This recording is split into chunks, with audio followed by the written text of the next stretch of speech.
Hello, everyone. Welcome. This is Maria Furlano. Thanks for joining me today. And if you're new to my podcast, welcome. I want to just take a quick moment just to introduce myself so you know who I am and what I'm here to do. I'm an energetic intuitive and a spiritual medium, and I am a physician of Chinese medicine who specializes in medical Qigong. I've been working privately with clients and teaching students how to align their energy, heal, and move into a space of clarity and focus in their lives. And I've been doing that for over 20 years. I have an online membership that I invite you to come over and check out. It's called The Art of Tuning In. And of course, you can visit that by going to theartoftuningin.com. And if this is something that would support you, I would love to meet you inside. We have a wonderful, wonderful group of members who I am honored every day to work with. And I always begin my podcasts with just a quick tune in. And I do that through breath. So whether you're cooking or driving, of course, if you're driving, don't close your eyes. If you're chopping up vegetables, don't close your eyes. But you just take a moment and just breathe a little deeper. And what I always suggest to people is to inhale through their nose, if you can, and make your exhale nice and long. When we make the exhale longer than our inhale, we actually begin to calm our nervous system. We begin to release tension in our body. We let go of toxins, of course, as well through our breath. So it's always a valuable thing to do, to breathe. But what we really want, and why I really do this at the beginning of every podcast, is just to remind ourselves to breathe. The more we stop in quick bursts throughout the day, to take moments for ourselves to tune in and access our breath and be in control of our own nervous system, creates huge changes throughout our life on every level. It ripples out into every single area of our life. And of course, this brings us perfectly into our topic for this week, which is setting healthy boundaries for ourselves to really support our own energy. So when I talk about boundaries, a definition of a boundary is about setting a physical or an imaginary line between you and something else. When I work with people, boundary setting is probably the number one and number two thing that come up consistently. And the reason why I say number one and number two is because the other topic that comes up most consistently is about actually consistency. Being consistent in our life, being able to follow through on things, especially when it relates to self-care or creating everything that we want in our life. We become very inconsistent with taking the steps that it requires in order to be able to do that. And the other piece to that is because we haven't set healthy boundaries. So these two topics, boundaries and consistency, really do go together, even though we can look at them from different angles separately. And it's important to understand that what we're talking about in this episode with this topic is about having the energy to support yourself in life. And having healthy boundaries allows you to not be draining your energy. If you've ever noticed a boundary issue in your life, you also will most often notice that you really start to feel not only depleted with energy and emotion and mental focus, but you also start to feel a bit resentful in your life. And basically how I look at this is that our own soul, the wisdom part of us, knows better. It knows that we shouldn't be draining our energy. It knows that we can make better choices. And that resentment really comes from not being tuned in and aligned with who we really are. So when we look at it that way, it's much easier to begin to transform and realign our life than to be confused about what healthy boundaries are. But there are 3 questions, especially if setting boundaries are new for you. There's 3 questions that I always begin with to create a conscious awareness. And in my membership, we actually have a survey that each member takes to get them in line with understanding where their boundaries are right now, how they understand them, what's happening in their life. And to shift boundary setting, it takes time and it takes space. But once you get it, once you really understand how you react and respond to people in your environment, to demands that are being put on you in your environment, once you understand where that comes from in your life, setting boundaries becomes crystal clear. So I just want to bring that up because I know that this can be daunting to people. There are people who've said to me, I don't think I can ever set clear boundaries. I've never been good at it. Well, that's not true. You have been good at it. We all set boundaries every day in something that we're doing, but it's about having boundaries that are both flexible so that we are able to move through life with flow and not be so rigid that we block out everything that is joyously coming to us. But it's also about having firm boundaries and understanding our own personal alignment, the energy we want to have, what we want to do and create in our lives, and how much we really have to give. And that is a strength. That is empowerment. Having boundaries and knowing how much you are willing to give to someone else, or how much you're willing to give to a project, how much you're willing to give to your own personal development, that is a strength. And most people never take the time to really sit down and think about what it is they want, how their energy is being depleted or supported. So that's why these questions are really important. So number 1, again, if boundaries are new for you, you'll know that you don't have clear boundaries most often when you feel drained and resentful or irritated or angry by a decision you made or something that's being asked of you. Boundary issues tend to come up over and over again with the same kinds of people in your life, with the same activities you're being asked to give your energy to. Work-related boundaries are so common to continue until you're able to be more clear in your communication. They come up over and over again because we want to find that place of healing. So don't be frustrated as you learn to change things in your life, that you're hit with things more often for a little while because it's just helping you fine-tune it. And if you can change your attention, your focus to really understanding that you are now learning to fine-tune things in your life, it can make the process so much easier and more enjoyable because not only are you shifting things, but you're really learning things along the way. And that's also why a time frame of practice and exploration is needed. It's needed in all of energetic development and personal development work because it takes time to shift and takes time to cultivate and it takes time to integrate new things. So give yourself some space, but begin. If you like to journal, this is really a great thing to do.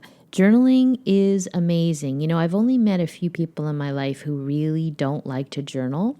And so I've always said to them, that's totally fine. Speak into a tape recorder that is yours. Speak into a recorder so that you can listen back like you would be reading your journal. One of the things about journaling that's so powerful is that you take the information from your mind, from your body, from your emotions, and you move it through a writing tool onto a piece of paper that is tangible, and you get it out. You can draw, you can write, but when you use your voice, you also create a tangible object when you record it. We often will just speak out loud and will complain about things over and over again. And journaling or recording and listening back to yourself is a way of becoming accountable and also a way of looking at what's transforming in your life. So that's another option besides journaling. If that works for you, I hope that you'll use it. So what are healthy boundaries for yourself? The very first thing, before I get into the 3 questions that I'd like you to look at, the first thing that you want to look at is, what does a boundary mean to you? What is a healthy boundary? Again, a boundary is a line. It's a line that you won't cross, and it's a line that you won't allow someone else to cross, or the energy exchange to cross. So figuring out what a boundary means for you is important. I've had people say to me, well, I look at boundaries like they're so strict, like there's something in my life where I'm going to become just a really mean and negative person. I'm not going to be allowing things into my life. And so some people have a view of boundaries as being so rigid that they really can't move through their life like that. And that's true. Boundaries are not meant to be rigid. Boundaries are meant to be a place where you hold your energy in alignment so you can support your energy. And if you can look at boundaries as a way of being true to your own self-care, true to your own health, so that you can actually create more, do more, be more of who you truly are, then boundaries may shift for you a little bit. There's other people who I've talked to who have said, I do believe in boundaries. I see other people have boundaries, but I feel like I always try to put up a boundary and I never can do it. If I do it, it doesn't last for very long, and I end up always going back to what I really don't want to do, or overworking, or taking on more, or making a decision. And for you, I have to say that this is so common because we often are brought up, especially as women, and I don't want to exclude men, because I've had many male clients who have a problem with boundary setting. But as women, we can often be told to be nice and, go the extra mile. With men, however, they can also give way too much and not take the time for their own self-care because they feel that maybe that's a weakness. So we all have our own stuff with boundaries. And one of the things that I would like you to ask yourself if you're having a hard time setting boundaries is, do you have a need to be liked? And with that need to be liked, are you saying yes to things that you really should be saying no to? Or are you saying yes to more than you should be saying? So you could still say yes to something, but then are you over giving because you want people to like you? And you're really afraid if you say no or you put up a boundary that they're not going to like you anymore. One of the things that I've talked about before is that people will continue to expect from you what you've shown in the past. So if you've been someone who's overgiven, if you're the person who always shows up, whether you feel like it or not, whether you're tired or not, whether you're not feeling well or not, right? Whatever's going on in your life, but you're that person who always shows up. If you have done that forever, the people in your life, especially your family members, and, often our closest friends, will expect that of you. And you need to have an awareness of that when you begin to shift boundaries in your life, because you have always shown up in a certain way, and you're going to need to also take the space as you learn to shift your own boundaries to have better communication for yourself. And the people in your life are going to also have to adjust to that. So please know that you may feel resistance when you begin to look at boundaries a different way or set boundaries for yourself in a certain way, because everyone in your life, personal, work, romantic, and friendship, have all had you show up in a certain way for years. So it takes time. It takes time to change. And as long as we're aware of that, we can do that really easily. So then the second question that you may want to ask is, do you have a need to impress? So the first question was, do you need to be liked?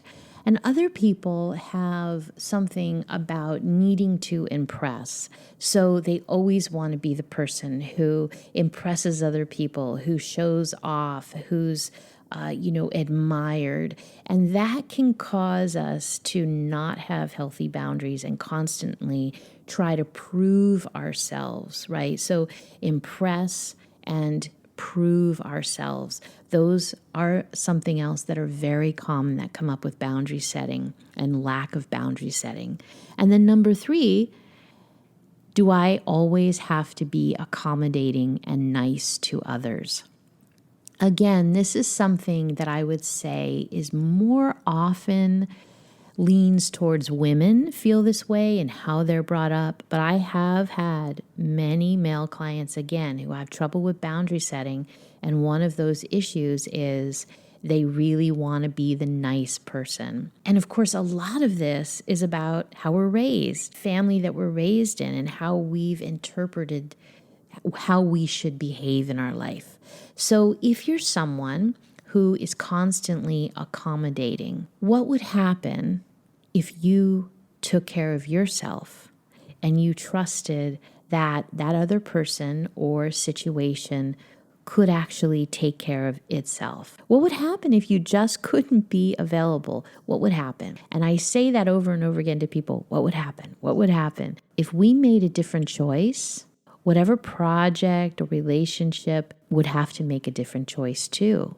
So it's not just us. And a lot of things with boundary setting is we put ourselves in this place where we think we're the only ones that can do whatever specific thing it is, whether it's taking care of another person, whether it's overdoing our energy at work, whether it's taking on another project that we really don't have the time for.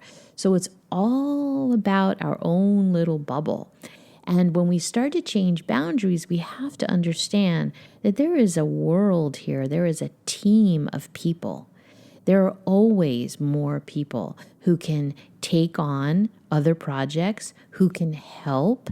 The other thing with boundary setting that a lot of people have difficulty with, and I know that this for me was a big one because I've spent many years working on boundary setting. I am highly empathic. I've always been that way. And so my need to be able to make somebody else feel better often overrode my own energetic needs of being able to take care of my own energy. So I would constantly give more of myself and especially more of my time than was really needed because I was feeling so much from others. But I had to learn that that's not my responsibility. I give to what is appropriate for my energy levels, and then another person, another activity, they're responsible for themselves. And it can become very egocentric when you think you have to take care of everything. There's all kinds of dynamics with boundary setting. That's why I bring this up. I start with these 3 questions. Do you have a need to be liked? Do you need to impress? Do you tend to be an accommodating person and always be the nice person? And so saying no or setting a boundary is really difficult. Those are questions that you need to become consciously aware of, but they start you on a path to look at how do you from day to day move through your life with decision making, especially when it relates to having a relationship with someone else or with your work or whatever is in your life that demands energy. Because again, like I said in the beginning of the podcast, if your energy is being depleted, if you're overgiving, if you're exhausted, there is just no way that you can support yourself and have elevated energy. There's no way to replenish yourself and be able to do the things in your life that you want to do. And also, there's no way to really support the people that you really want to support in your life because you're too scattered, you're too depleted. Boundaries actually give you freedom. A lot of people will look at boundaries as being strict, right? But they actually give us freedom.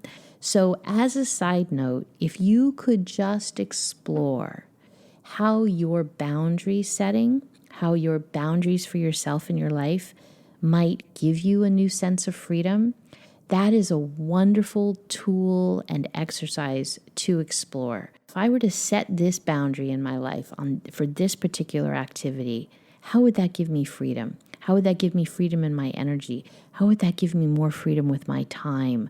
How would that give me more freedom with my emotions? How does it empower me? And how does it shift the situation that I've been doing maybe over and over and over again for a really long time? So I hope that those are helpful for you today. Like I said, this is a huge topic and it takes time to transform, but it is so worth it, so worth it. And I thank you for being here with me today and listening and exploring this point, because it takes courage to change. It takes courage to explore, and it takes courage to shift your energy, even though it's the most empowering thing you can do for yourself. And again, it brings you freedom. I wish you a beautiful day, and thank you for being here, and I'll see you in the next episode. Thank you for tuning in. If you'd like to learn more and elevate your energetic well-being, I invite you to visit theartoftuningin.com, where you can learn all about our online studio. I look forward to meeting you there.